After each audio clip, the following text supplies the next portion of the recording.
After an entertaining and eventful Republican convention in Cleveland, all eyes now turn to Philadelphia and the Democrats.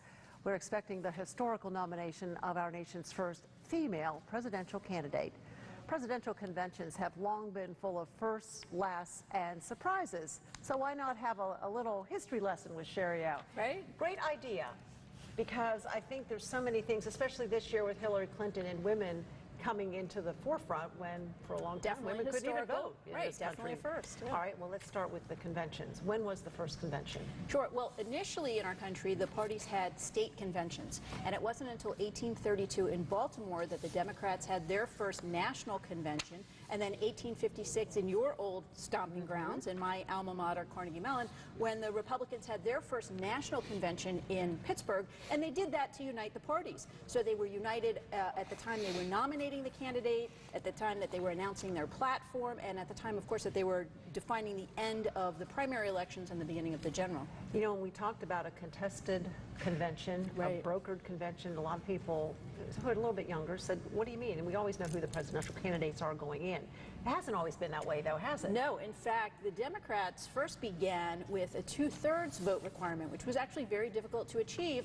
and oftentimes we saw contentious ballots, back and forth many times, sometimes dozens of times, and sometimes the emergence of a dark horse candidate because the two sides who were the leading candidates couldn't really agree. So it really wasn't until the 1930s that the Democrats came out with a majority vote, and then it really wasn't until the 1980s that we actually knew who the candidates were going in. And some people say, Roxanne, that that's why there's been less public interest, because they're less dramatic and less controversial. Well, this one wasn't so much when the less dramatic side, even though we knew who the candidate was in Cleveland this year. All right, let's talk about women. For some of us who are in the age group where we were first in business or we were breaking through things to get, it's very significant that Hillary Clinton, we have our first female presidential nominee.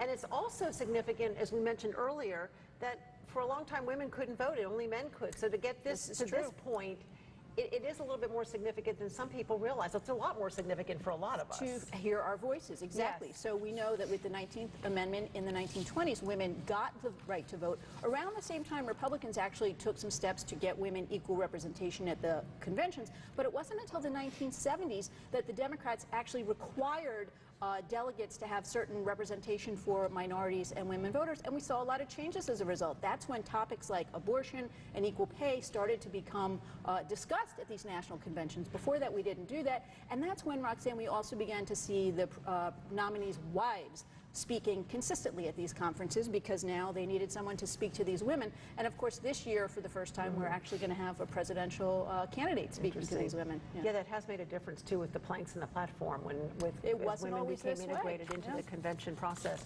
All right, thanks for the history lesson. We appreciate it. That interesting stuff, John. Yes, indeed. It's